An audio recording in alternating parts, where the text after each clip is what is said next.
सभा आहे आणि या सभेमध्ये कुठल्याही पद्धतीचं राजकीय स्टेटमेंट केलं जाणार नाही, कारण या सभेचा मुख्य उद्देश हा प्रबोधन करणे हा आहे. बाकी विषयांतर होणं प्रासंगिक आहे, पण आपण ते विषयांतर होऊ देता कामा नये. की प्रबोधन म्हणजे काय ही फार महत्त्वाची संकल्पना आहे. हा जो विषय मला दिलेला आहे, फुले शाहू आंबेडकरांचा महाराष्ट्र आणि आजची स्थिती. खरं तर फुले शाहू आंबेडकर हे जर आपण वेगळ्या अर्थाने घेतलो, जातीवाचक अर्थाने घेतलो, फुले म्हणजे ओबीसींचे नेते, आंबेडकर म्हणजे दलितांचे नेते आणि शाहू म्हणजे मराठा समाजाचे नेते, अशा अर्थानं जर आपण याचा अर्थ काढलो तरी फार विचित्र अर्थ निघेल. खरं तर हा जो समास आहे, हा समास फुले शाहू आंबेडकर हा एक समास आहे आणि याच्यातून महाराष्ट्राचं पुरोगामित्व सिद्ध होतं. या शब्दापाठीमागचा आशय आणि या समासापाठीमागचा उद्देश जर आपण पाहिला तर महाराष्ट्र हे इतर देशातील इतर प्रांताच्या तुलनेमध्ये पुरोगामी राज्य आहे. भारतात इतर राज्यांची जर प्रगती पाहिली आतापर्यंतची तर त्या प्रगतीची जर तुलना केली, तुलनेमध्ये केवळ आर्थिक प्रगती नसून सामाजिक, आर्थिक, राजकीय प्रगल्भता इतर सर्व राज्यांच्या तुलनेमध्ये महाराष्ट्रामध्ये जास्त आहे. याचं श्रेय जातं हे फुले शाहू आंबेडकरी विचारधारेला. अक्षजा वीरेंद्र पाटील, आणि म्हणून फुले शाहू आंबेडकर हा विषय आपण हाताळत असताना स्मिता पाटील, माइंडलाइट मीडिया, फुले शाहू आंबेडकरांनी जी काही मूल्य इथं पेरलेली आहेत ही मूल्य आपण तपासणं गरजेचे आहे. आज महाराष्ट्राची अर्थव्यवस्था 1 ट्रिलियनकडे जाते आहे. महाराष्ट्र हा आर्थिकदृष्ट्या सक्षम आहे. महाराष्ट्रासारखाच तामिळनाडू एक प्रदेश आहे, तिथं सुद्धा महाराष्ट्राबरोबर ती सक्षमता दिसून येते. आज MK स्टॅलिन जी भूमिका घेतोय, तामिळनाडूचे मुख्यमंत्री, ती राजकीय भूमिका असेल, पण त्या भूमिकेपाठीमागचा जो आशय आहे तो आशय आपण तपासला पाहिजे.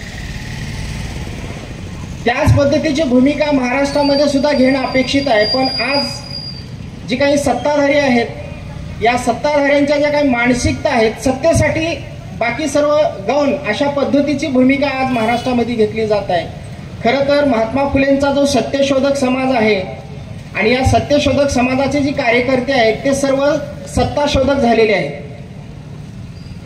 सत्यशोधकापेक्षा सत्ताशोधक, सत्तेत राहणं हे जास्त महाराष्ट्रातील अलीकडच्या कार्यकर्त्यांनी हा पायंडा पाडलेला आहे.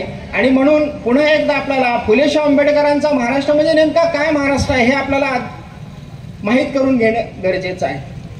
खरं तर या निमित्ताने मी तुम्हाला 2-3 प्रश्न तुमच्यासमोर चर्चेला ठेवतो. त्यातला पहिला प्रश्न आहे की वैदिक धर्म पुन्हा पुन्हा का पुनर्जीवित होत आहे. वैदिक म्हणजे इथली विषम व्यवस्था ज्या व्यवस्थेने पोचली, जातीवाद ज्या व्यवस्थेने पोचला, अस्पृश्यता ज्या व्यवस्थेने पोचली, ती व्यवस्था संपत का नाही, ती पुन्हा पुन्हा रिवाईव्ह काय होते.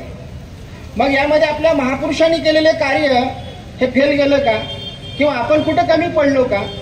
पुन्हा पुन्हा ही व्यवस्था बुद्धापासून ते बाबासाहेबापर्यंत या सर्व महापुरुषांनी कार्य करून सुद्धा जात नाही, विषमता जात नाही, अन्याय जात नाही, शोषण जात नाही. म्हणजे नेमकं कुठे कमी पडतोय आपण. महापुरुष अपयशी ठरतायत का. त्यानंतर आहे हा पुरोगामी महाराष्ट्र म्हणजे कुठला. मराठवाडा हा पुरोगामी महाराष्ट्रात येतो का. फुले शाहू आगरकर आंबेडकरांचे विचार मराठवाड्यामध्ये पोहोचलेत का. कारण मराठवाडा हा निजाम राजवटीमध्ये राहिलेला आहे. आजही मराठवाड्यामध्ये मोठ्या प्रमाणामध्ये सरंजामशाही आहे. आज ही सर्व राजकीय पक्षांची जातीय प्रयोगशाळा म्हणजे मराठवाडा पाहिलं जातं. मराठवाड्यातली जी विषमता आहे, सर्वात जास्त जातीय हल्ले मराठवाड्यात होतात, सर्वात जास्त जातीय प्रयोग हे मराठवाड्यातच केले जातात राजकीय पक्षाकडून. मग मराठवाडा हा पुरोगामी आहे का. आणि त्यानंतरचा एक प्रश्न आहे की सामाजिक न्यायाचा लढा ज्या शाहू महाराजांनी पुढे आणला, त्याच शाहू महाराजांचे वारसदार हा सामाजिक न्यायाचा लढा बाजूला ठेवून सत्तेसाठी पुढे जात आहेत. आणि म्हणून मराठा समाजाला आरक्षण मागण्याची पाळी येते. आज शेतकऱ्यांच्या मोठ्या प्रमाणात हत्या होत आहेत. मग शाहू महाराजांचा हा सामाजिक न्यायाचा लढा हा पुढे का गेला नाही आणि याला कोण जबाबदार आहे? कारण ही पाळी आज आपल्याला आरक्षण मागण्याची पाळी आली नसती जर शाहू महाराजांचा लढा जर आपण पुढे नेला असतो तर आरक्षण मागण्याची गरजच भासली नसती. म्हणजे कुठेतरी आपण फॉलोअर्स जे अनुयायी आहोत यामध्ये काहीतरी गफलत होतीये आणि ती गफलत दुरुस्त करण्याचं काम या प्रबोधनाच्या माध्यमातून होणं गरजेचं आहे. प्रबोधनाचा इतिहास भारतातला फार जुना आहे.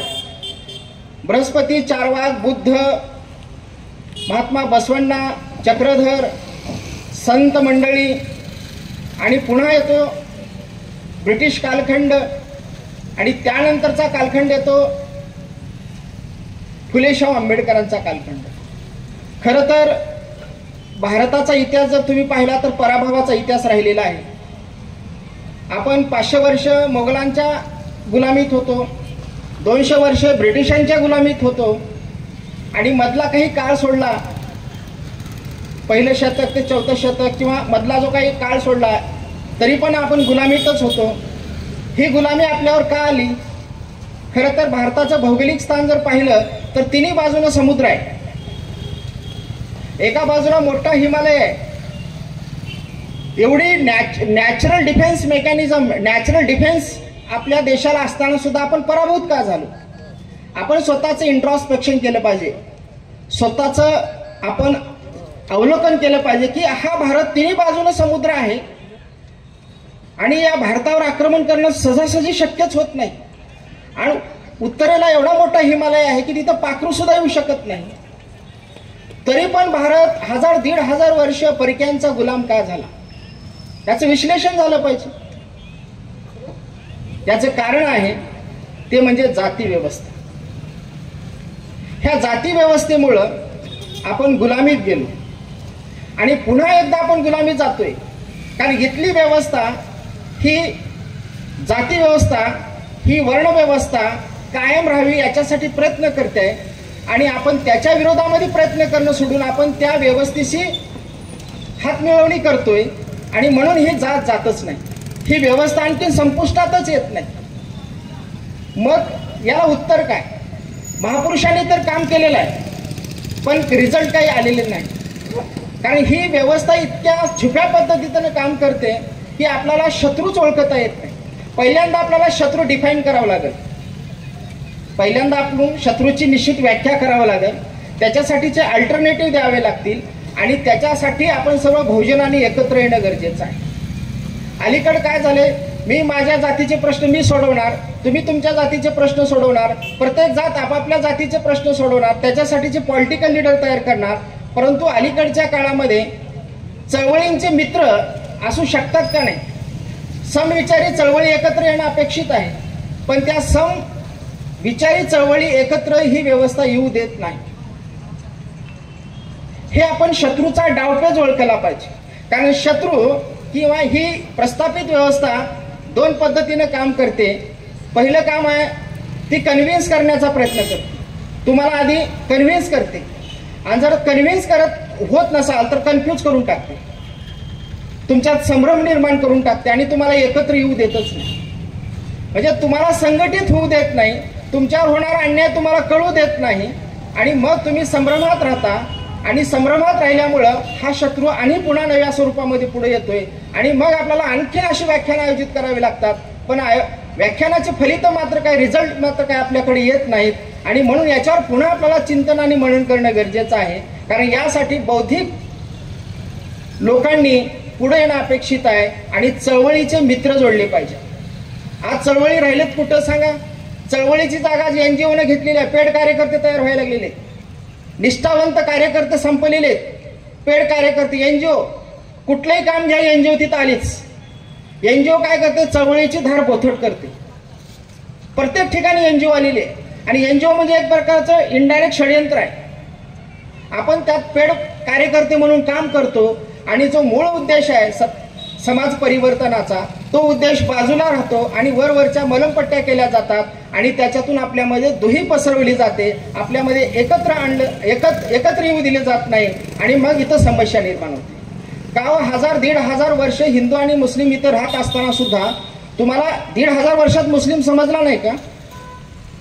मुसलमानांना हिंदूही समजला नाही का? का भांडणं होतात सारखे सारखे? काय हेतू आहे? हे मुस्लिम काय बाहेरचे मुस्लिम आहेत का? कन्व्हर्टेड आहेत. जशी राजकीय सत्ता आली तसं धर्म इम्प्लिमेंट होत असतो. बरं, मुसलमानामध्ये जाती येत आहेत का? जाती व्यवस्था आहेत. कारण हिंदूतले जे काही कन्वर्ट झाले ते नुसते जातीसहित कन्वर्ट झाले नाही, ते व्यवसायासहित कन्वर्ट झालेले. आणि म्हणून मुसलमानामध्ये सुद्धा जाती येत आहे, मुसलमानामध्ये सुद्धा व्यवसाय आहेत. याचं कारण आहे की आपण या देशातले सर्वजण एकच आहोत. आपली बायोलॉजिकल आयडेंटिटी सेम आहे हो, पण आपली जी कल्चरल आयडेंटिटी आहे ती कल्चरल आयडेंटिटी मात्र आपल्याला वेगवेगळी करून टाकलेली आहे. आणि म्हणून आपल्याला शत्रूचं हे षडयंत्र ओळखता आलं पाहिजे. म्हणून महात्मा फुलेंनी गुलामी हा शब्द वापरलेला आहे. शोषणाच्या ऐवजी गुलामी ही राजकीय गुलामी नाही, ही सांस्कृतिक गुलामी आहे. आपण कल्चरली लिटरेटच नाही, कल्चरली सांस्कृतिक साक्षर फार होणं महत्वाचं आहे. आपले हितशत्रू कोण आहेत, आपले शत्रू कोण आहेत हे आपल्याला डिफाईन करावं लागणार आहे. बहुजनांची व्याख्या म्हणजे जाती विशिष्ट व्याख्या ही बहुजनांची होऊ शकत नाही. समान हित संबंधासाठी आपण एकत्र आलं पाहिजे. जन्मानं जी जात मिळाली ती अपघाताने मिळालेली आहे, त्याचा गर्व करायची गरजच काय? जाती विशिष्ट ओळख ही आपल्याला आता नष्ट करावी लागणार आहे. किंवा जाती विशिष्ट ओळखीच्या आधारावर आपण एकत्र आलो की पुन्हा शत्रूचा फायदा होणार. त्यामुळे तुम्ही आम्ही एकत्र येत असताना समान हितसंबंध घेऊन आपण जर एकत्र आलो तर या व्यवस्थेला आपल्याला छेद देता येईल. परंतु ही व्यवस्था एका वेगळ्या स्वरूपामध्ये पुन्हा ती नव्या स्वरूपामध्ये पुढे येत आहे. त्याला भांडवलशाही त्याच पद्धतीनं साथ देत आहे.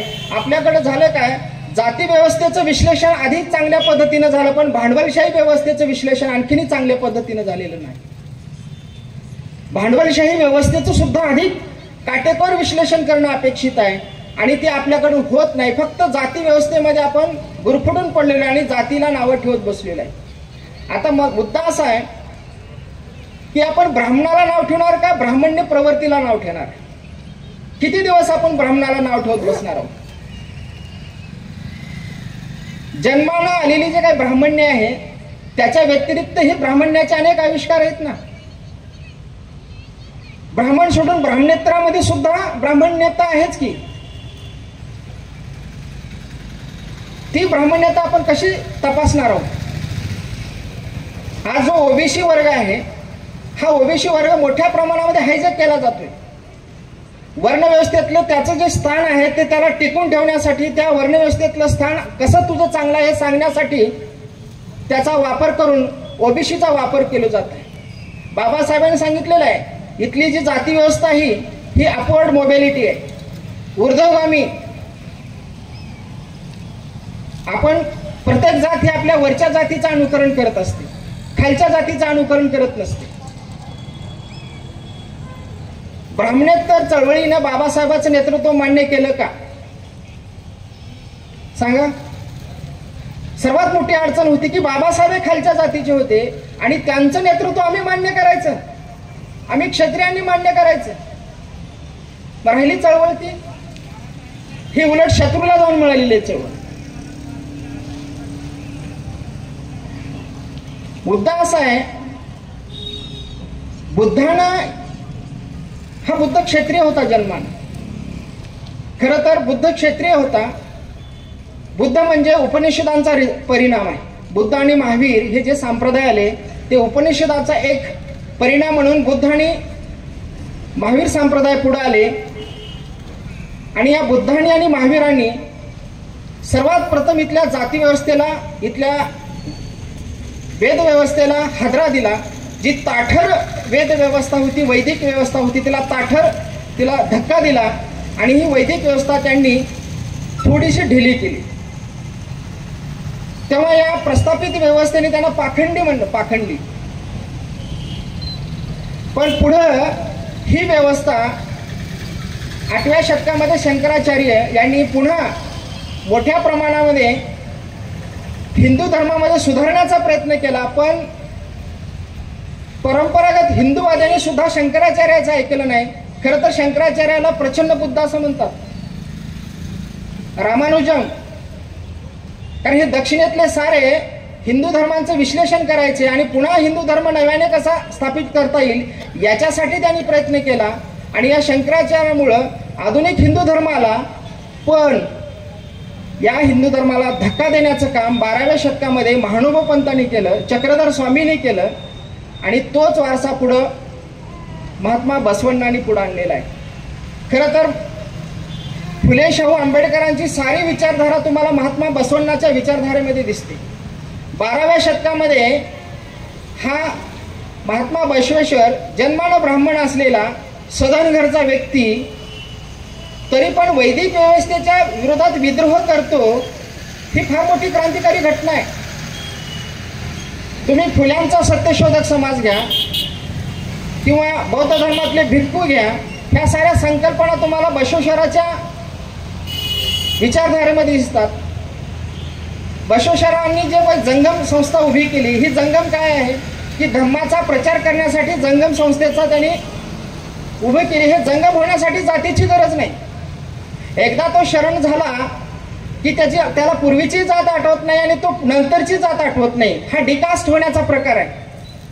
आणि महात्मा बसवेश्वरांनी 12व्या शतकामध्ये अनुभव मंडप असेल, दासोह सिद्धांत असेल, कायकवे कैलास असेल, याच्या माध्यमातून आधुनिक समाजाचं स्वप्न त्यांनी पाहिलं. आणि महात्मा बसवेश्वर हे जसे विचार करत होते तशीच कृती करत होते. महात्मा बसवेश्वरांचा जो संप्रदाय का वाढला 12व्या शतकामध्ये, तर महात्मा बसवेश्वर हे कृतीप्रमाणे आचरण करत होते. आणि म्हणून त्या काळामध्ये महात्मा बसवण्णांनी फार मोठ्या प्रमाणामध्ये एक क्रांतिगर्भ आशय त्यांच्या ह्या चळवळीला उभा केला. आणि हाच आशय घेऊन पुढे फुले शाहू आंबेडकरांची चळवळ उभी राहते. पण मला खेद असा वाटतो की महात्मा बसवण्णाचा एवढा मोठा क्रांतिकारी कार्य आज महात्मा बसवण्णाचं कार्य का पुढे येत नाही, का त्याला कर्नाटक आणि महाराष्ट्रातल्या काही भागामध्येच सीमित करण्यात आलेलं आहे, याचं कारण आपण शोधलं पाहिजे. कारण महात्मा बसवण्णाचे जे काही फॉलोअर्स आहेत त्यांनी पुन्हा शैविझमच्या माध्यमातून पुन्हा वैदिक संस्काराकडे वळले गेले आणि मग बसवण्णाचा जो विचार आहे तो तिथं संपलेला आहे. बसवण्णा काय सांगायचे? एकेश्वरवाद सांगायचे.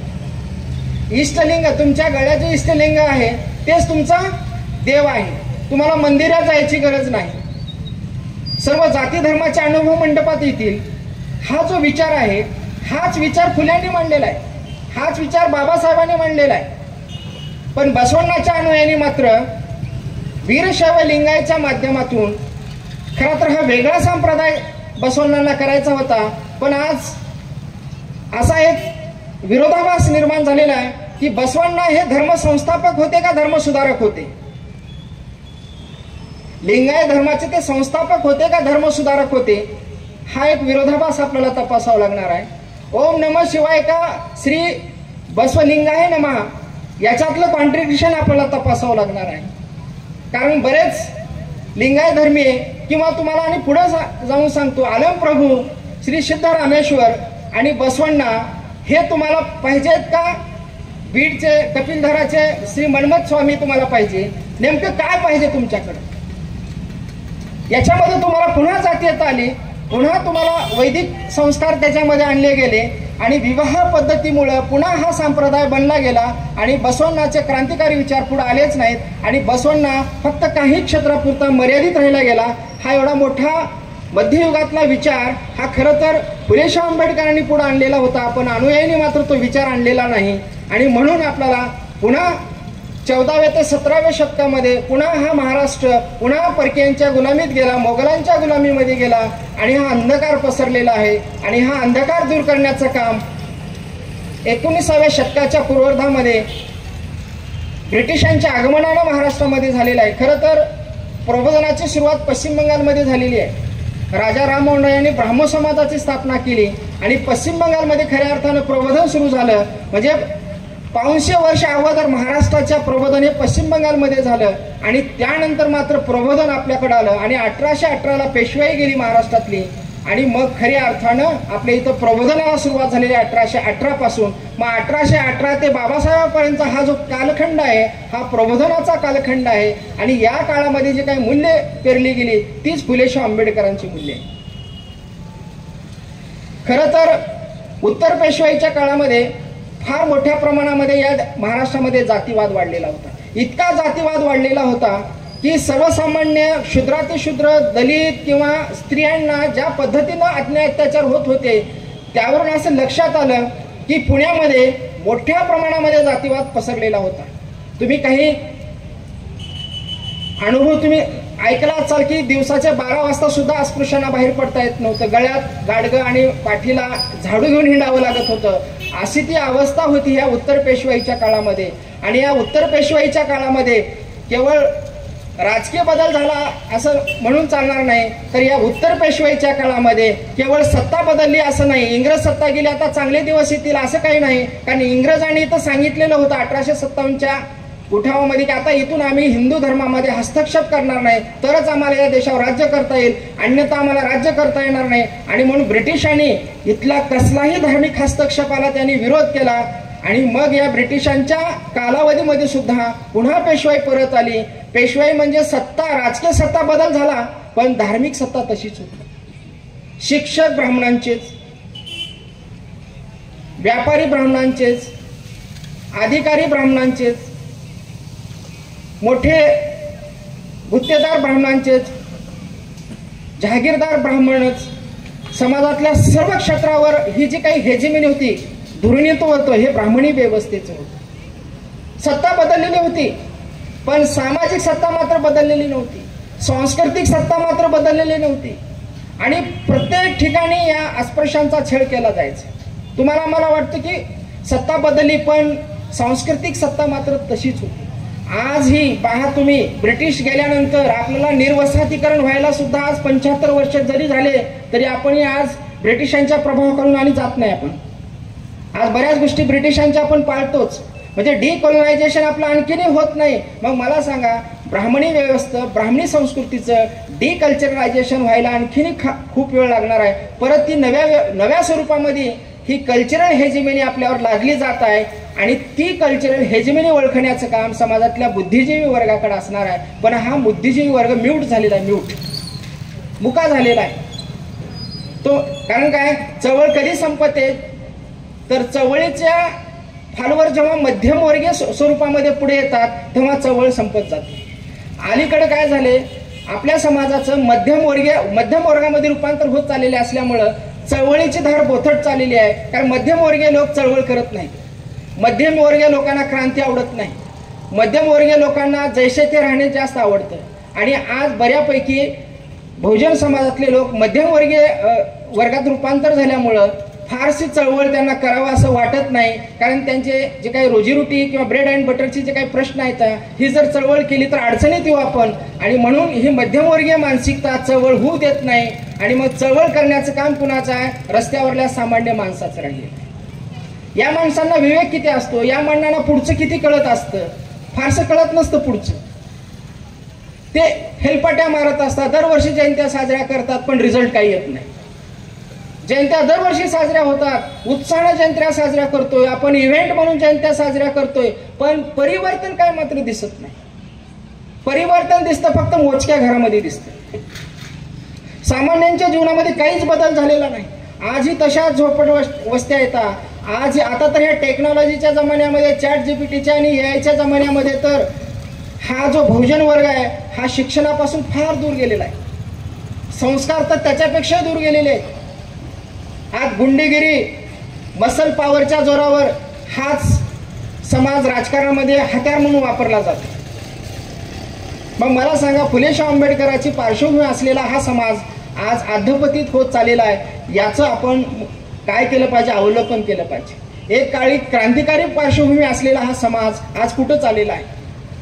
आज IIT असतील, NIT असतील किंवा एम्स असेल किंवा आयशर असेल किंवा नॅशनल इम्पॉर्टन्स इन्स्टिट्यूट असेल, इथं किती आपली मुलं शिक्षण घेत आहेत याचं तुम्ही स्टॅटिस्टिक काढा.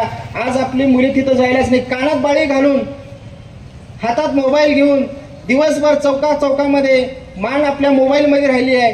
खरं तर हे फार मोठं षडयंत्र या सोशल मीडियाच्या माध्यमातून बहुजन समाजावर आलेला आहे. पुस्तक वाचायचा गंध राहिलेला नाही. आता मी एक शिक्षक या नात्याने सांगतो, वर्गामध्ये उपस्थिती राहिलेलं नाही, वर्गामध्ये मन लावून अभ्यास करण्याचे दिवस संपलेले आहेत, उलट दादागिरीचं प्रमाण वाढलेलं आहे.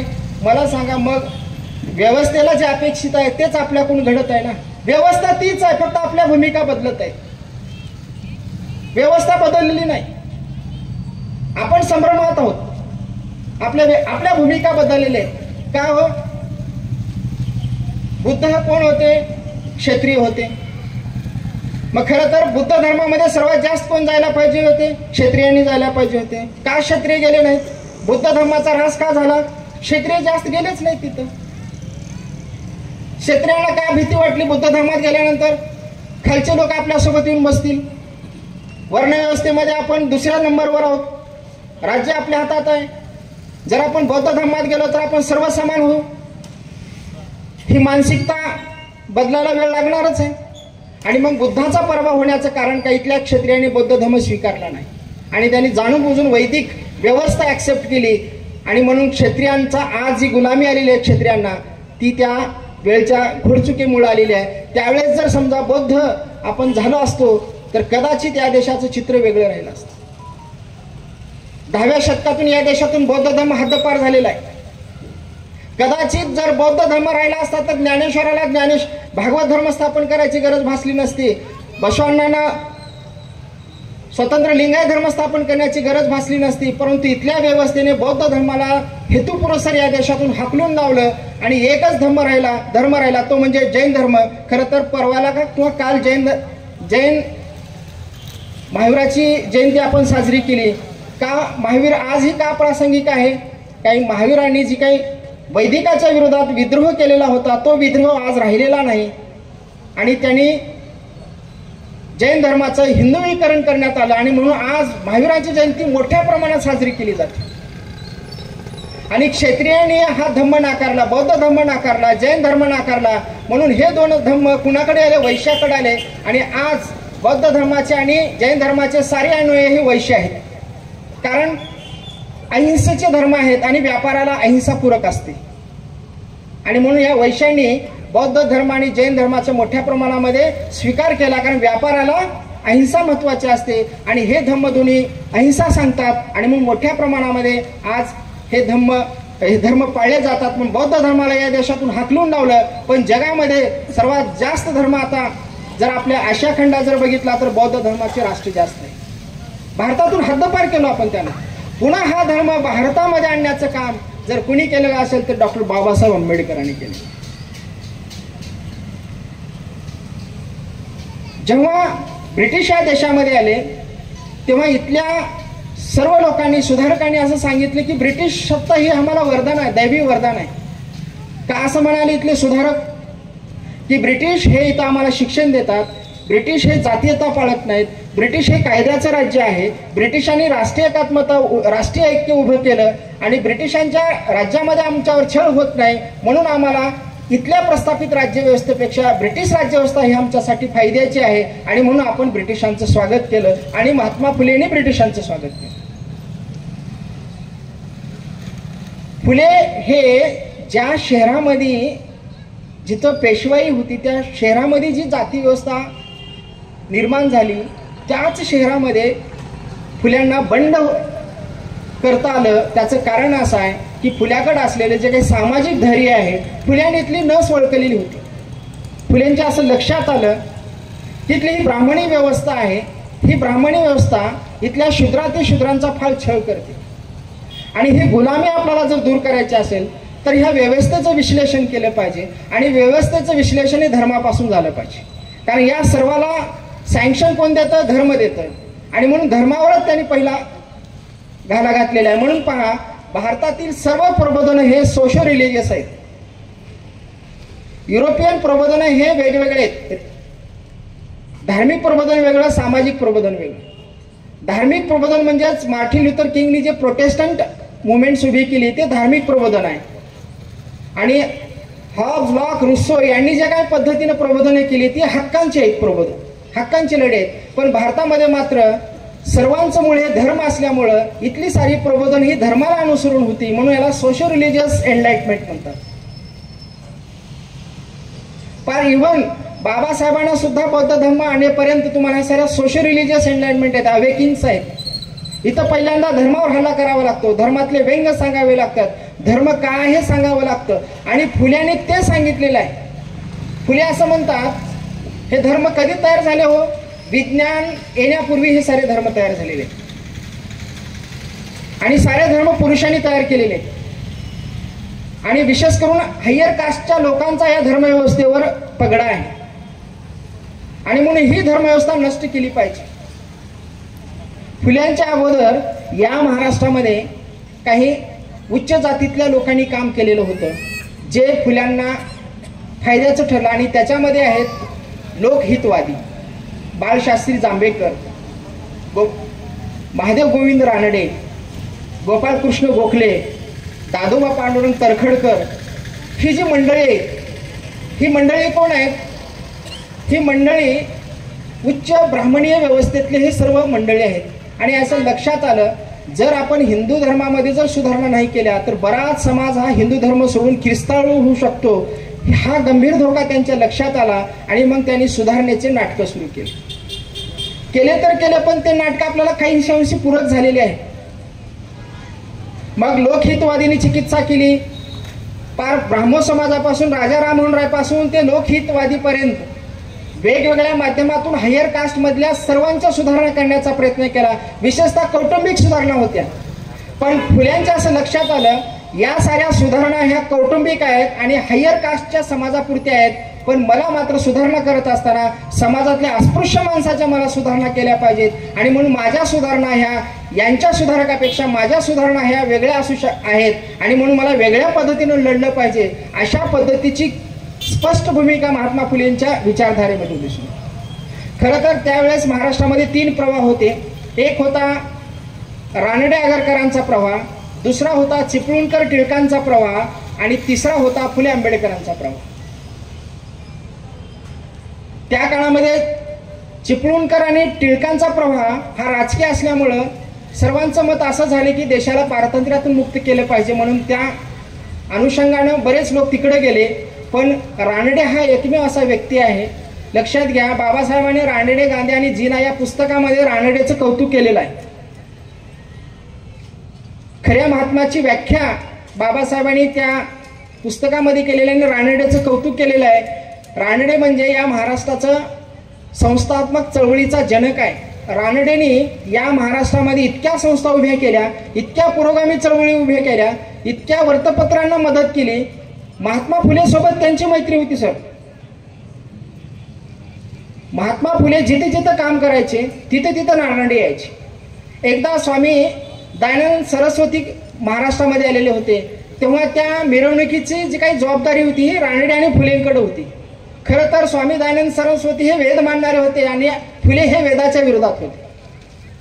पण कधी कधी समान दुवा एकत्र जेव्हा येतात समान पातळीवर आपण काही ऍडजस्टमेंट करावी लागते म्हणून फुल्यांनी त्या स्वामी दयानंद सरस्वतीच्या मिरवणुकीमध्ये महात्मा फुले सामील झालेले होते. रानडे आणि फुलेंनी हे समकालीन होते. या दोघांनी महाराष्ट्रामध्ये अनेक संस्थात्मक चळवळी उभे केलेल्या आहेत. उलट रानडेंचं असं म्हणणं होतं की समाजातल्या सर्व घटकांचा विकास झाला तर राष्ट्रांचा विकास होतो. म्हणून रानडेंनी वेगवेगळ्या पद्धतीनं सर्व पुरोगामी चळवळींना मदत करत आलेली आहेत. मग ती कुठली संस्था असू द्या, सामाजिक परिषद असू द्या किंवा अखिल भारतीय मराठी साहित्य संमेलनाच्या संदर्भात असू द्या किंवा आणि कुठल्या संस्था असू द्या, त्या प्रत्येक संस्थेला कोणी मदत केलेली आहे? रानडेंनी मदत केलेली आहे. म्हणून रानडे आणि फुलेंचं काही प्रमाणामध्ये जुळलं. पण रानडेवर ज्या मर्यादा होत्या त्या मर्यादा सुद्धा फुल्यांच्या लक्षात आल्या. पण हा चळवळीचा मित्र होऊ शकतो हे फुल्यांनी लक्षात घेतलं आणि रानडे सोबत त्यांनी काही ठिकाणी आपले सहकार्य सुद्धा त्यांनी दिलेले आहे आणि रानडेने सुद्धा फुल्यांना सहकार्य दिलेलं आहे. आणि याच महात्मा फुलेंनी त्या काळामध्ये सत्यशोधक समाज स्थापन केला. खरं तर त्या काळामध्ये अनेक समाज स्थापन झालेले होते. प्रार्थना समाज आहे, मानव धर्म समाज आहे, परमहंस सभा असेल, आर्य समाज असेल, ब्राह्मण समाज असेल. यांना समाज हा शब्द का वापरलेला आहे? कारण त्या काळामध्ये धर्माच्या विरोधात बंड करणं शक्य नव्हतं. सोशल प्रेशर इतकं होते की तुम्ही वेगळा धर्म स्थापनच करू शकत नव्हता. पण सुधारणा तर करणं गरजेचं होतं आणि म्हणून त्यांनी समाज हा शब्द वापरलेला. पण या सर्व समाजांचे ध्येय काय होते की उच्च जातीच्या सुधारणापुरते होते. पण एकाही समाजानं अस्पृश्य समाजासाठी खालच्या शूद्रासाठी काम केलेलं नाही आणि ती उणीव भरून काढण्यासाठी महात्मा फुले तयार झाले. महात्मा फुलेंच्या लक्षात आलं की हे सर्व समाज शूद्र किंवा अस्पृश्य लोकांसाठी काम करू शकतच नाहीत आणि म्हणून मला सत्यशोधक धर्म काढावा लागला. कदाचित प्रार्थना समाजानं जर रॅडिकल भूमिका घेतली असती तर फुल्यांना सत्यशोधक समाज काढण्याची गरजच भासली नसती. आणि सत्यशोधक समाजाच्या जे अपयश आले महात्मा फुल्यानंतर ते बाबासाहेबांच्या लक्षात आल्यानंतर बाबासाहेबांनी सुद्धा स्वतंत्र धर्म न काढता भारतातच भारतीय भूमीत जन्मलेला आणि आपल्या चळवळीशी नातं सांगणारा जो धम्म आहे तो म्हणजे बौद्ध धम्म स्वीकारला. म्हणजे बाबासाहेबांच्या असं लक्षात आलंय की फुल्यांच्या नंतर सत्यशोधक समाज राहिला कुठे. सत्यशोधक समाजाचा उद्देश काय होता की ब्राह्मणशाहीला विरोध करणे, जाती व्यवस्थेला विरोध करणे हा आणि शेतकऱ्यांचे प्रश्न मांडणे आणि स्त्रियांच्या शिक्षणाचे विचार मांडणे हे उद्देश घेऊन फुल्यांनी सत्यशोधक समाज काढला. पण झालं काय, फुल्यांच्या मृत्यूनंतर मात्र हा सत्यशोधक समाज वेगवेगळ्या चळवळीमध्ये विभागला गेला आणि त्याचं नाव आहे पुढं ब्राह्मणेतर चळवळ.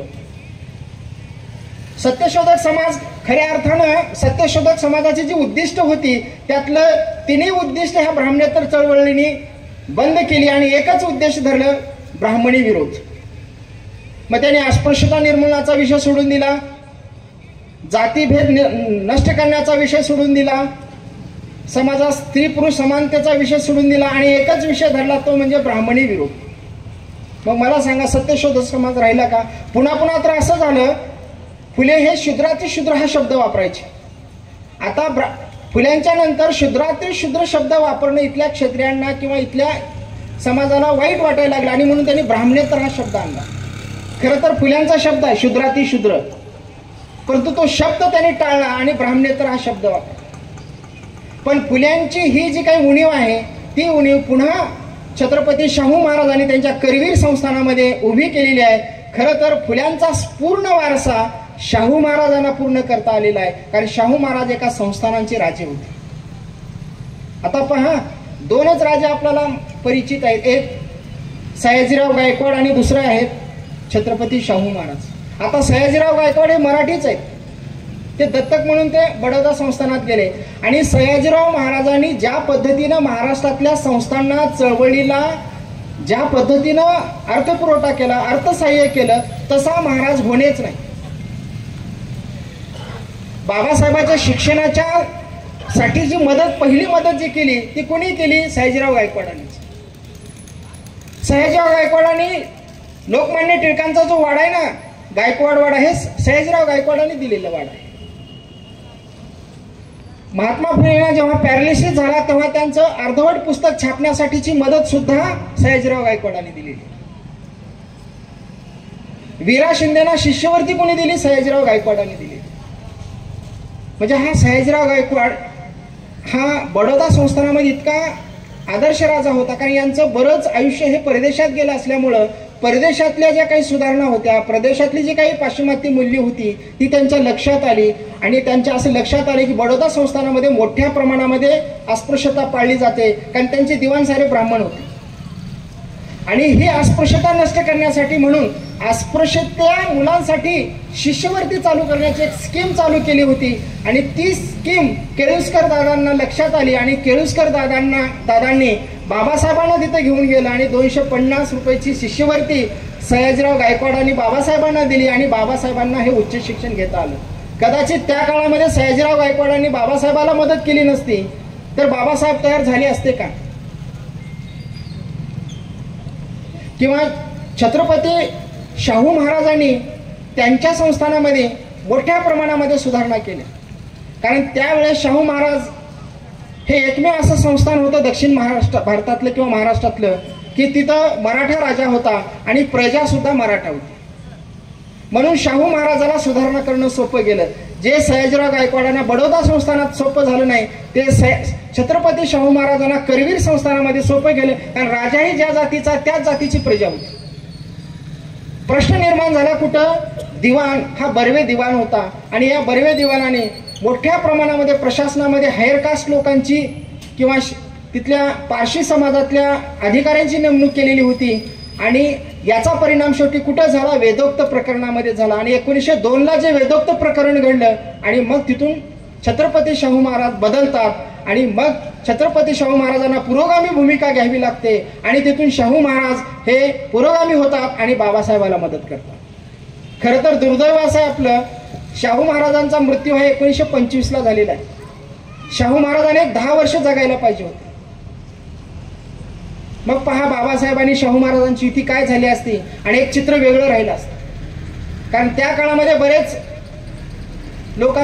बरेच नेत्यांचं निधन झालेलं होतं, गोखले गेलेले होते, टिळक गेलेले होते, सयाजीराव गायकवाड 1925ला गेलेले आहेत आणि कदाचित शाहू महाराजाला आणि 10 वर्ष जर आयुष्य मिळालं असतं तर बाबासाहेब आणि शाहू महाराज यांच्या माध्यमातून महाराष्ट्राचं चित्र वेगळं राहिलं असतं। कारण काय, ब्राह्मणेतर चळवळीतले सारे नेते हे काँग्रेसमध्ये गेलेले आणि फुल्यांची जी सत्यशोधक चळवळ आहे ती सत्यशोधक चळवळ तिथंच बंद पडलेली आहे। कारण हे सर्व कार्यकर्ते पुन्हा ब्राह्मणेतर चळवळीमध्ये मराठ्यातर असा भेद निर्माण झाला आणि पुन्हा त्यातून सारे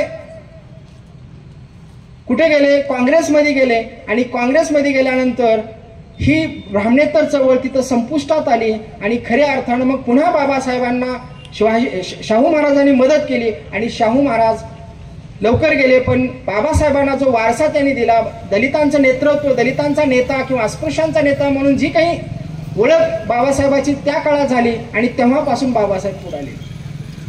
आता राहिला या समाजामधला शेवटचा घटक आहे तो म्हणजे बाबासाहेब आंबेडकर। खरं तर बाबासाहेब आंबेडकर म्हणजे या सर्व चळवळीची सांगता आहे, शेवट आहे। या सर्वाचं तत्वज्ञान बाबासाहेबांनी संविधानामध्ये आणलेलं आहे। बुद्धापासून जो विचार होता तो संपूर्ण विचार बाबासाहेबांनी कुठं आणलेला आहे, संविधानामध्ये आणलेला आहे। बाबासाहेबांचं 10 वर्ष आयुष्य स्वातंत्र्याच्या नंतरचं आहे, बाकीच्यांचं सर्व आयुष्य हे स्वातंत्र्याच्या म्हणजे ब्रिटिश रूल मधलं आहे, अंडर ब्रिटिश रूल मधलं आहे। पण बाबासाहेब हे 47 ते 56 ही 9-10 वर्ष बाबासाहेबांनी स्वातंत्र्यामध्ये उपभोगलेले आहेत आणि ज्या महापुरुषांच्या ज्या कमतरता होत्या त्या संपूर्ण कमतरता बाबासाहेबांनी भरून काढलेल्या आहेत। फुल्यांची काय कमतरता होती, शिक्षणातली कमतरता होती, बाबासाहेबांनी उच्च दर्जाचं शिक्षण घेतलं। बाबासाहेब आता उंचावर गेलेले आहेत आणि ते मागं फिरून बघतायत, चळवळीच्या मर्यादा काय होत्या, आपल्या महापुरुषांना कोणते कोणते प्रश्न भेडवत होते।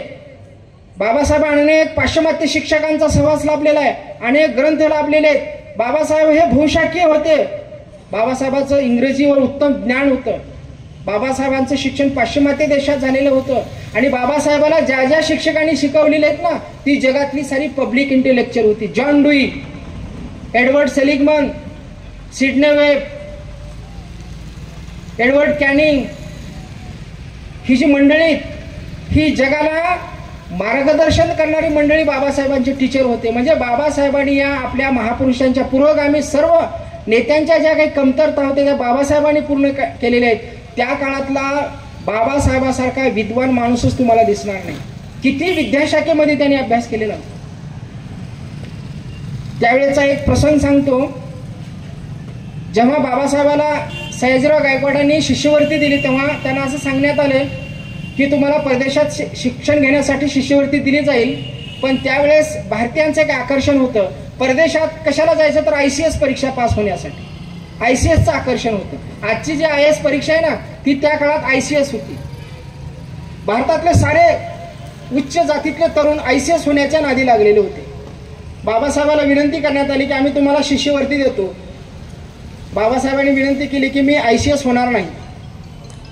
सयाजीराव गायकवाडांची इच्छा होती की बाबासाहेबाला अर्थमंत्री करायचे होते त्यांच्या संस्थानामध्ये आणि म्हणून त्यांना शिष्यवृत्ती ऑफर केलेली होती, पण एक अट घातलेली होती की तुम्ही लंडनमध्ये शिकलं पाहिजे। बाबासाहेबांनी सांगितले मी लंडनमध्ये शिकणार नाही। मग कुठे शिकणार, मी अमेरिकेत शिकणार। सयाजीराव गायकवाडांच्या सर्व शिष्यवृत्त्या लंडनमध्ये शिकण्यासाठी दिल्या होत्या, पण बाबासाहेबांसाठी ती अट बदलली गेली आणि बाबासाहेबांना सांगितलं की आम्ही तुम्हाला शिष्यवृत्ती देतो पण अमेरिकेत शिक्षणासाठी देतोय। आणि बाबासाहेबांच्या वडिलांचा सुद्धा असाच आग्रह होता की भीमराव तू लंडनमध्ये शिक, कारण बाबासाहेबांचे वडील हे वडील कमी शिक्षक जास्त होते आणि बाबासाहेब हे 3 वर्ष कोलंबिया युनिव्हर्सिटीमध्ये गेले आणि पुन्हा 3 वर्ष लंडन युनिव्हर्सिटीमध्ये गेले आणि तिथे लॉची डिग्री पूर्ण केली. या दरम्यानच्या काळामध्ये बाबासाहेबाची जी काही वैचारिक जडणघडण झाली ती इतकी क्रांतिकारक आहे की त्या काळातल्या तत्कालीन विद्वानामध्ये सर्वात विद्वान जर कोण असेल तर बाबासाहेब. तुम्ही घटना तयार करत असताना जेव्हा ड्राफ्टिंग कमिटीचे चेअरमन म्हणून बाबासाहेबांकडे बघता तेव्हा ड्राफ्टिंग कमिटीमध्ये जेव्हा काँग्रेस वर्किंग कमिटीमध्ये निर्णय व्हायचे पुन्हा ते कॉन्स्टिट्युएंट असेंब्लीमध्ये यायचे आणि पुन्हा ते ड्राफ्टिंग कमिटीकडे यायचं आणि ड्राफ्टिंग कमिटी त्याला लिगलाइज करायची, लिगल टर्ममध्ये करायची. तेव्हा बाबासाहेबांची विद्वत्ता, खरं सांगतो बाबासाहेब हे लवकर निर्माण झाल्याचं कारणच असं आहे घटनेचं काम त्या एकट्या माणसावर पडलं आणि या समाजासाठी या देशासाठी त्यांनी घटना तयार केली म्हणून त्यांचं आयुष्य कमी झालेलं आहे. दिवसभर घटना परिषदेचं काम करायचे आणि संध्याकाळी कॅबिनेट लोकसभेचं काम करायचे. म्हणजे त्यांच्याजवळ एकही जवळचा नातेवाईक बाबासाहेबाजवळ नव्हता. रात्रंदिवस बाबासाहेब अभ्यास करायचे. पूर्ण घटना त्यांनी बनवली. खरं तर त्यावेळेस घटना बनवण्यासाठी BN राव सुद्धा त्यांना मदत केली. पण खऱ्या अर्थाने घटना जर कोणी बनवलेली असेल तर ती म्हणजे बाबासाहेबांना बनवलेली आहे. कारण 7,500 दुरुस्त्या या ड्राफ्टवर आल्या होत्या. त्याच्यातल्या 2,500 दुरुस्त्याला एकट्या बाबासाहेबांनी घटना परिषदेमध्ये आर्ग्युमेंट केलेला आहे. एका शब्दाला त्यांनी जगातले सारे संदर्भ दिलेले आहेत, इतिहासाचे संदर्भ दिलेले आहेत. सुरुवात बघा आपल्या प्रस्तावनेची, we the people of India, आम्ही भारतीय लोक. खरं तर आपल्या देशामध्ये एखाद्या पवित्र कार्याची सुरुवात करत असताना देवाचं नाव, ईश्वराचं नाव घेऊन ओम नमः, ओम गण, श्री गणेशाय अशा पद्धतीने केली जाते. पण बाबासाहेबांनी प्रस्ताव मांडला की हा देश सेक्युलर करायचा आहे आणि या देशामध्ये या डेमोक्रेसीमध्ये जर सर्वात श्रेष्ठ कोण असेल तर जनता असेल. आणि त्यांनी आग्रह केला we the people of India, आम्ही भारताचे लोक, अशी सुरुवात केली पाहिजे. ही अमेरिकेच्या राज्यघटनेची प्रस्तावना आहे आणि बाबासाहेबांचा आग्रह तिथं मान्य करण्यात आला. मेजॉरिटीने हा निर्णय पास करण्यात आला आणि बरेच असे तत्व आहेत की बाबासाहेबांनी त्या राज्यघटनेमध्ये टाकलेले आहेत. त्याच्यातलं सर्वात महत्वाचं तत्व म्हणजे बंधुता हे तत्व आहे. पहा, ही बाबासाहेबांची देण आहे. प्रस्तावनेमध्ये स्वातंत्र्य, समता, न्याय याला प्लस केलं बाबासाहेबांनी बंधुता. कारण स्वातंत्र्य, समता, न्याय याच्यासोबत जर बंधुता नसेल तर बाकी स्वातंत्र्य, समता, न्यायाला काहीच अर्थ राहणार नाही. आणि ही बंधुता कुठून आणली बाबासाहेबांनी? बुद्धाच्या तत्वज्ञानात. ही बंधुता म्हणजे तिचं नाव आहे करुणा, प्रज्ञाशील करुणा, याचंच नाव आहे बंधुता. आणि ही बंधुता बाबासाहेबांनी या घटनेमध्ये आणलेली आहे. म्हणजे बाबासाहेबांनी आपल्या पूर्वीच्या सर्व सुधारकांच्या कमतरता भरून काढलेल्या आहेत. आणि हा पवित्र असा, हा अत्यंत सामाजिक परिवर्तनाचा हा दस्तऐवज, खरं तर भारतीय राज्यघटनामध्ये हा कायद्याचा दस्तऐवज नाही, हा दस्तऐवज आहे सामाजिक परिवर्तनाचा दस्तऐवज आहे. आणि आज जगात ज्या राष्ट्राची सर्वात प्रगल्भ राज्यघटना समजली जाते ती आहे साऊथ आफ्रिकेची राज्यघटना. या साऊथ आफ्रिकेच्या राज्यघटनेमध्ये ज्या गोष्टी आज आहेत त्याच गोष्टी आपल्या संविधानामध्ये 1949ला बाबासाहेबांनी टाकलेल्या आहेत. आज जगातल्या सर्व संविधानाचा सर्वे झाला, त्याच्यातली सर्वात मॅच्युअर्ड सोशल जस्टिस देणारी जर राज्यघटना कुठली असेल तर ती म्हणजे साऊथ आफ्रिकेची राज्यघटना 1996ची. त्या राज्यघटनेमध्ये जे जे प्रिन्सिपल आहेत तेच प्रिन्सिपल 1949ला बाबासाहेबांनी त्या काळामध्ये आपल्या राज्यघटनेमध्ये आणले. ही प्रगल्भता आहे. पण झालं काय, बाबासाहेबांचा महापरिनिर्वाण 1956ला झालं. खरं तर बाबासाहेबाला आयुष्य मिळायला पाहिजे होतं. बाबासाहेबांचे अधुरे स्वप्न राहिलेले आहेत. खरं तर बाबासाहेबांनी काय केलं याच्यापेक्षा बाबासाहेब काय करू इच्छित होते आणि काय केले नाहीत याच्यातला जो अंतर आहे तो अंतर म्हणजे बाबासाहेबांच्या विचाराची प्रासंगिकता आहे. बाबासाहेबांनी काय केलं याच्यापेक्षा ते काय करू इच्छित होते, जे स्टेट अँड मायनॉरिटीज मध्ये बाबासाहेबांनी सांगितलेलं आहे किंवा बाबासाहेबांनी जी खंत व्यक्त केलेली आहे, ह्या जर गोष्टी आपण प्रत्यक्षात आणलं तर खऱ्या अर्थाने बाबासाहेबांचं स्वप्न पूर्ण करणार आहोत. पण झालं काय, बाबासाहेबांच्या या अकाली निधनामुळं किंवा निर्वाणामुळं काय झालं की बाबासाहेबांना काही जागतिक लेवलचे संदर्भ वाचनात आले नाही. त्यामध्ये कार्ल मार्क्सचा एक ग्रंथ आहे इकॉनॉमिक अँड फिलॉसॉफिकल मेनस्क्रिप्ट, ज्याच्यावर आज जगामध्ये सर्वात जास्त चर्चा होते. ज्या थेसिसवर सोशल सायन्समध्ये त्याला फ्रँकफुर्ट स्कूल म्हणून ओळखलं जातं. या फ्रँकफुर्ट स्कूलमध्ये मार्क्सचा मानवी चेहरा किंवा मानवी तत्वज्ञान, खरं तर मार्क्सचं भौतिकवादी तत्वज्ञान म्हणून मार्क्सला बदनाम केलं गेलं. पण जो यंग मार्क्स आहे त्या यंग मार्क्सने जे काही मानवी ह्युमन टच त्यांच्या थेसिसमध्ये सांगितलेला होता तो थेसिस इंग्रजीमध्ये भाषांतर झालं नाही बाबासाहेब हयात असेपर्यंत.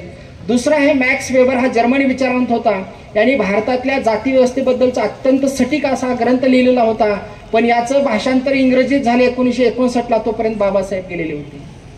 आणि पुन्हा एक विचारवंत आहे अँटोनियो ग्राम्सी, इटालीचा मार्क्सवादी विचारवंत आहे. खरं तर याला तुरुंगामध्ये टाकून ठेवलेलं होतं, त्याला तुरुंगाच्या बाहेरच येऊ दिलं नाही.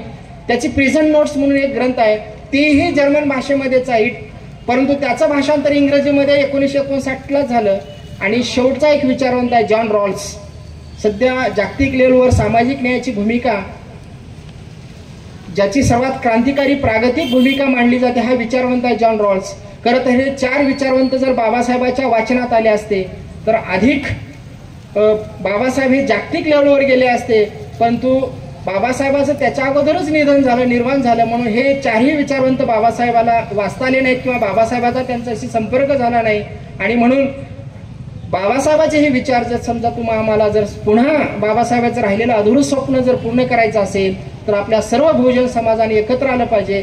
जातीविशिष्ट ओळखीने एकत्र येता कामा नये, आपले हितसंबंध समान ठेवले पाहिजेत. आणि आता चळवळी आपण नव्या स्वरूपामध्ये पुढे आणल्या पाहिजेत. चळवळीचे मित्र जोडले पाहिजेत, समविचारी मित्र जोडले पाहिजेत. केवळ आंबेडकरी चळवळीचं आतापर्यंतचं योगदान असं आहे की फुल्यांची जयंती साजरी करणे, शाहू महाराजांची जयंती साजरी करणे किंवा आपल्या सर्व क्रांतिकारी महापुरुषांच्या जयंत्या साजऱ्या करणे, याच्यात सर्वात जास्त पुढाकार या आंबेडकरी चळवळीने घेतलेला आहे. म्हणून खऱ्या अर्थानं आंबेडकरी चळवळीबद्दल या देशातल्या लोकांनी ऋण व्यक्त केलं पाहिजे. आता इथून पुढच्या काळामध्ये मात्र आपल्याला सर्वांना मिळून ह्या जयंत्या साजऱ्या केल्या पाहिजे. कारण काय, बाबासाहेबाच्या सर्व चळवळीमध्ये आंबेडकरी लोक कमी होते आणि सीकेपी लोक जास्त होते. सेनवी, कायस्थ प्रभू, भंडारी, आगरी ही सारी कोकणस्थ मंडळी, ही ओबीसी मंडळी होती सारी. ह्या मंडळीनेच, कारण बाबासाहेबाचं एक ठिकाण होतं, त्या ठिकाणाचं नाव होतं दामोदर हॉल. बाबासाहेबांच्या सर्व चळवळी, विचारमंथन, बैठका साऱ्या दामोदर हॉलमध्ये तयार व्हायच्या. हे दामोदर हॉलचा प्रमुख होता नाम जोशी. या नाम जोशीने सामाजिक सेवा संघ उभा केला होता आणि या सामाजिक सेवा संघाचे सारे कार्यकर्ते बाबासाहेबांसोबत काम करत होते, कारण की नाम जोशी हे कामगार क्षेत्रामध्ये काम करत होते आणि यांना सुद्धा, या सीकेपींना सुद्धा या ब्राह्मणी व्यवस्थेचा छळ झालेला होता आणि म्हणून हे सारे सीकेपी बाबासाहेबांकडे आले. आणि दुसरा भट हायस्कूल, RM भट हायस्कूल मुंबईमधलं, पोयवाडी किंवा परळ या ठिकाणचं. तर ह्या दामोदर हॉलमध्ये ही सारी ओबीसी मंडळी बाबासाहेबाला मदत करत होती, कारण त्या काळात अस्पृश्य समाजामध्ये फारशी शिकलेली मंडळी नव्हती आणि ही सर्व मंडळी, ओबीसी मंडळी बाबासाहेबाला मदत केलेली होती. आणि म्हणून बाबासाहेबांनी साऱ्या संस्था, मुखपत्र ह्या यांच्या आधारावर ही सर्व चळवळ चालू केलेली आहे. म्हणून आंबेडकरी चळवळीनं स्वतःला सीमांकित करू नये, ओबीसीला सुद्धा आंबेडकरी चळवळीमध्ये घेतलं पाहिजे आणि ओबीसीने सुद्धा आमच्या चळवळीचा मित्र आणि पुरोगामी चळवळ पुढे चालवण्याचं काम या आंबेडकरी चळवळीने केलेलं आहे. म्हणून परस्परामध्ये गैरसमज न करता आपण एकत्र आलं पाहिजे. आपण कुणाचे तर मास्टर, आपण कुणाच्या तर गुलाम होता कामा नये. ही भूमिका घेऊन जर आपण एकत्र आलो तर निश्चितच या देशामध्ये परिवर्तन होईल. तुम्हाला सांगतो, अलीकडे अनेक शक्यता वर्तवल्या जात आहेत. पुढची निवडणूक होईल का नाही, ईव्हीएमच्या या संशयामुळे पुढच्या निवडणुका होतील का नाही, गॅरंटी नाही. 50 वर्ष एकाच पक्षाचं सरकार येईल का नाही, यालाही उत्तर आहे. आणि ते उत्तर आहे सर, डीप स्टेट. जेव्हा जेव्हा एखाद्या देशामध्ये एखादी सत्ता मुजूर होते, प्रबळ होते, तेव्हा तेव्हा अमेरिका डीप स्टेटच्या माध्यमातून त्या सत्ता उलथून लावण्याचं काम करत असते. आणि जगामध्ये असे अनेक प्रयोग अमेरिकेने केलेले आहेत. आणि म्हणून जेव्हा जेव्हा अनडेमोक्रेटिक गोष्टी घडतात तेव्हा अमेरिका डीप स्टेटच्या माध्यमातून या सत्ता उलटून टाकतात. मला तर वाटत नाही आता या बहुजनांनी हे प्रस्थापित सत्ता उलटून टाकण्याचे दिवस तर आपल्या हातात राहिलेले नाहीत. प्रत्येक गोष्ट त्यांनी हायजॅक केलेली आहे. 1 nation 1 election, 1 nation 1 exam, 1 nation 1 language, काय काय प्रकार वाढलेले आहेत. आणि याला सध्या एकच माणूस लढा देतोय आणि त्याचं नाव आहे MK स्टॅलिन किंवा केरळचा मुख्यमंत्री. हा रॅशनल लढा देतोय. सिंधू संस्कृतीचं उत्खनन आणि त्यांची कोडिंग करण्यासाठी त्यांनी कितीतरी $300 बक्षीस जाहीर केलेलं आहे. कालचा, आता उद्याचा, पुढच्या वर्षी येणारा जो मतदारसंघ पुनर्रचनेचा जो अजेंडा आहे त्याला सुद्धा MK स्टॅलिनने विरोध केलेला आहे. हिंदींच्या संदर्भामध्ये सुद्धा त्रिभाषा सूत्रामध्ये MK स्टॅलिन विरोध करते. त्यांनी तर इतकी अतिरेक केला की रुपयाचं चिन्ह सुद्धा त्यांच्या अर्थसंकल्पामध्ये छापलेलं नाही. जे आर आहे ना, आर, हे छापलं सुद्धा नाही. म्हणजे MK स्टॅलिनचा जो विरोध आहे, रॅशनल विरोध, हा एकमेव विरोध भारतामधून होत आहे. बाकीचे मात्र जे पुरोगामी म्हणतात ते सारे सत्तेसाठी सामील झालेले आहेत. म्हणून महात्मा फुलेंची सत्यशोधक चळवळ ही आता सत्ताशोधक झाली आणि सत्ताशोधक झाल्यामुळं शाहू महाराजांचा सामाजिक न्यायाचा वारसा चालवणाऱ्यांनी आता सत्तेमध्ये गेल्यामुळं पुन्हा मराठा समाजाला आरक्षणाची मागणी करावी लागते. अनेक शेतकऱ्याच्या आत्महत्या होत आहेत. आता मला सांगा, आता प्रश्नचिन्ह आपल्या समोर उभे राहिलेले आहेत की नेमकं कुणाकडे जायचं आणि कुठल्या आशेने जायचं. आपल्यापुढे फार मोठा प्रश्न निर्माण झालेला आहे की आपल्या बहुजनासाठी चळवळच राहिली नाही. एक नेता सुद्धा आपल्या समोर राहिलेला नाही. विरोधी पक्ष संपुष्टात यायला लागलेला आहे. लोकसभेतला विरोधी पक्ष, बऱ्याच विधानसभेमधला विरोधी पक्ष संपुष्टात आलेला आहे. लोकशाही नावाला राहिलेली आहे. एका पक्षाचं सरकार चालू आहे आणि मला वाटत नाही आणखी 5-25 वर्ष हाच पक्ष सत्तेत राहील, कारण सारे विरोधी पक्ष त्यांनी संपुष्टात आणलेले. कसे सत्तेत येतात, कसं मतदान होतं, हाही आता सध्या चर्चेचा विषय झालेला आहे. आणि निवडणुकीच्या राजकारणामध्ये आता आपल्याला भवितव्य राहिलेलं नाही, कारण हे मॅनिप्युलेटचं प्रमाण वाढलेलं आहे. आणि हे मॅनिप्युलेट होतंय याच्यासाठी ते काय करतात, एखादं राज्य लूज करायचं, हरायचं, एखादं राज्य जिंकायचं. तुम्हाला टॅकल संभ्रमित करायला लागले. 3 राज्याच्या निवडणूक असली की बरोबर 1 राज्य हरायचं, 2 राज्य जिंकायचं. पुन्हा आता ह्या मतदारसंघ पुनर्रचनेच्या माध्यमातून पुन्हा एका नव्या षडयंत्र पुढे येत आहेत. ते षडयंत्र त्यांनी आसाम आणि जम्मू काश्मीरमध्ये पुनर्रचना करण्याच्या माध्यमातून केलेलं आहे. ज्यांना कुणा अभ्यास असेल त्यांनी जम्मू काश्मीर मधली मतदारसंघ पुनर्रचना बघा आणि आसाम मधली मतदारसंघ पुनर्रचना बघा आणि येणाऱ्या काळामध्ये भारताची मतदारसंघ पुनर्रचना बघा. या मतदारसंघ पुनर्रचनेमध्ये एक थिअरी आहे, गॅरीमँडरिंग. हे गॅरीमँडरिंग अशी आहे की मतदारसंघामध्ये ज्या जातीचं प्राबल्य जास्त आहे त्या जाती विभागायच्या. ते मतदारसंघच बदलून टाकायचे. तिथे एका जातीची संख्या जास्त राहणार नाही अशा पद्धतीचं ते मतदारसंघाची तोडफोड करायची. हे लक्षातच येत नाही तुमच्या आमचे.